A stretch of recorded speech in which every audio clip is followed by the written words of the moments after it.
साथीहरु म आज हजुरहरुको लागि मैले एउटा मुलाको अचार बनाउने तरिका सिकाइदिन्छु। प्लिज यो मुलाको अचार हेर्नु होला। यदि हजुरहरुलाई राम्रो लाग्छ भने हजुरहरुले पनि ट्राई गर्नु होला। यो सुकेको मुला 3 दिन सुकाएर मैले यो नाङ्लोबाट यसमा यो सानो के भन्छ सानो बाटामा मैले हजुरलाई तयार गरेको छु। अब यसको लागि मैले खुर्सानी पनि तयार गर्नुपर्छ। म खुर्सानी काटेर हजुरहरुलाई देखाउने छु। खुर्सानी पनि यहाँ रेडी छ। मैले यो बारीबाट अर्को पनि टिपेर रेड वाला टिपेर मैले अझै खुर्सानी हाल्नेछु किनकि मलाई पिरो मन पर्छ। हजुरहरुलाई पनि पिरो पर्छ भने धेरै खुर्सानी राख्नु होला, हैन भने थोरै पिरोमा पनि बनाउन सकिन्छ। हेर्नुहोस् मैले यो सबै खुर्सानी लिएको छु। मैले यो सबै खुर्सानी मैले अचारमा राखेर अचार बनाउने हो लाग्दैछु। मैले अलिकति चाहिँ पछि खानाको लागि मैले छुट्याएको छु।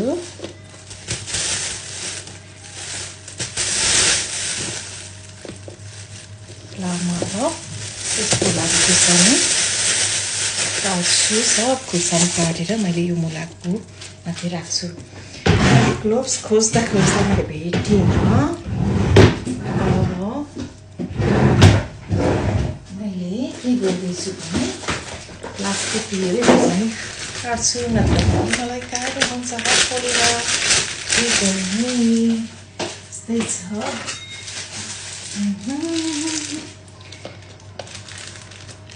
यसरी खुर्सानी सबै खुर्सानी काट्दै हाल्नुपर्छ। प्लास्टिक युज गर्छु। ग्लोभ्सहरू त मैले धेरै नै राखेको थिएँ, तर के गर्ने मैले अहिले फर्केको छुइनँ। म भर्खरबाट नेपालबाट आएको सामानहरू पनि कता छ मलाई थाहा भेटाउनै गाह्रो भइरहेको छ। के गर्ने खुर्सानी काट्दा चाहिँ अलि हातको चाहिँ ख्याल गर्नु होला। यो खुर्सानी लास्टै पिरो हुन्छ।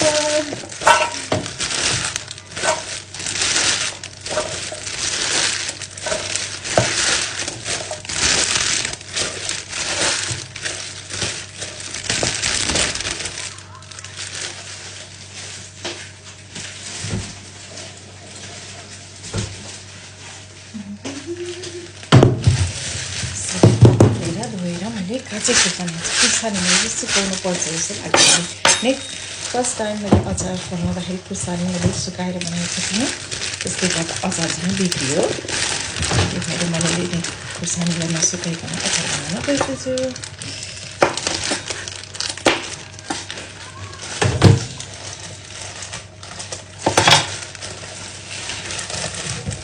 ग्लोभ्स भएको चाहिँ सजिलो पनि रहेछ खुर्सानी काट्न। ग्लोभ्स नै युज गर्नु होला हजुरहरूले गर्दाखेरि। तोरीलाई मैले यसरी ओखलीमा यसरी पिनेर अनि यसमा हाल्नेछु। यो अचारमा मैले तोरी र पनि खुर्सानी पनि मिक्स गरिसकेको छु।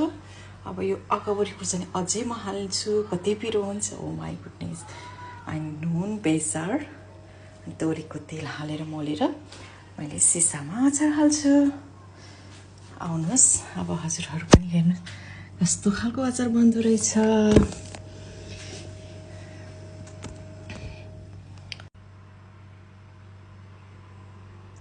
यो कस्तो देखियो होला हेर्नुहोस् त। मैले नेपालबाट ल्याएको अकबरीको खुर्सानीको अचार पनि यसमा राखेँ। नुन, बेसार सबै राखेँ। अब म यसलाई मोल्न जाँदैछु। अब कस्तो हुन्छ होला।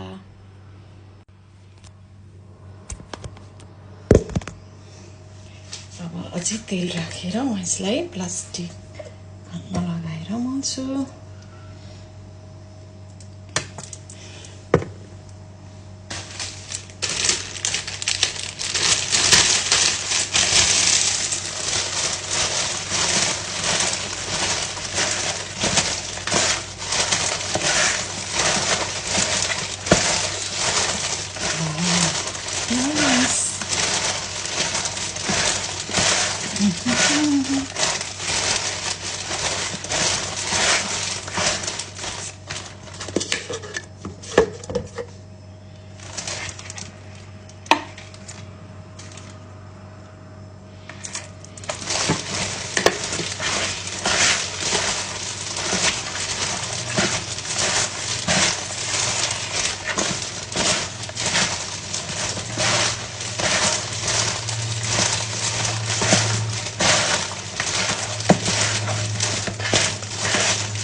हेर्नुहोस् त अब म यो सिसामा खनाउँछु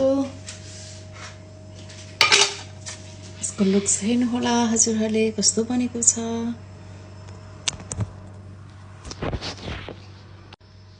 कस्तो लाग्यो यो हजुरलाई रेडी भयो अचार अब मैले यो सिसामा हाल्छु हजुरहरूलाई पनि यस्तो ट्राई गर्नुपर्छ नि अक्कबडी खुर्सानी अझै धेरै राखेर मुला थोरै राखेर पनि हजुरले बनाउन सक्नुहुन्छ वा हजुरहरू पिरो खानुहुन्न भने चाहिँ मुलाको मात्रै पनि बनाउन सक्नुहुन्छ सिसामा अचार बनाउँछु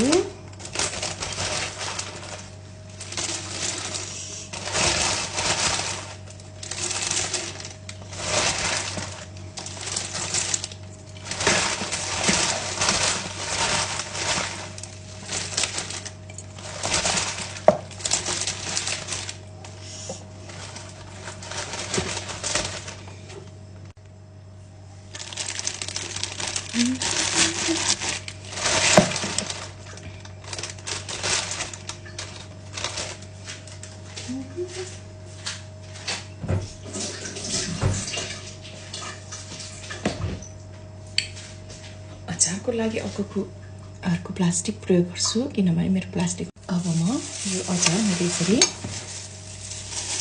खनाउँदै सामलाइछु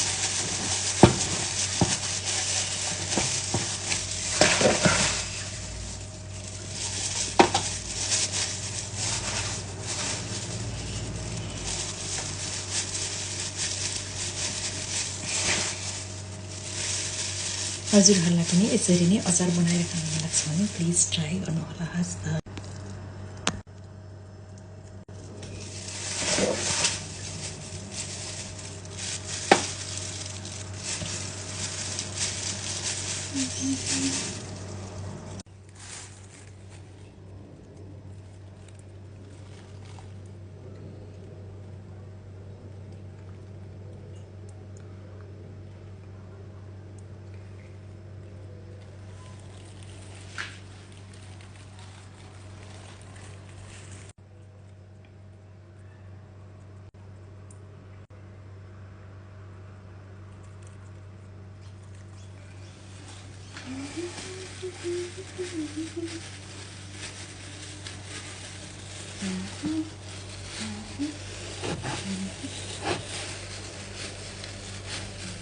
अचारलाई जसरी यसरी नै धेरै तलतिर धुने स्पेस धेरै रहन्छ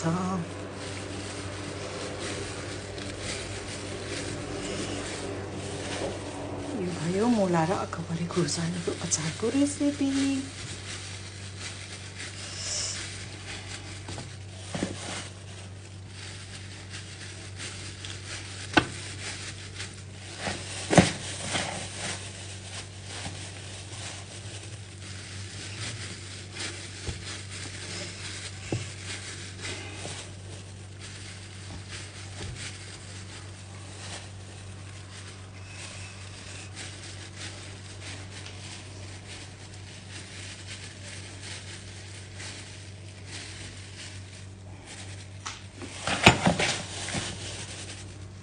रेडी टु आफ्टर 2-3 डेजबाट यो अचार खान मिल्छ तर मलाई अहिले काम भइसक्यो त थ्याङ्क यू धन्यवाद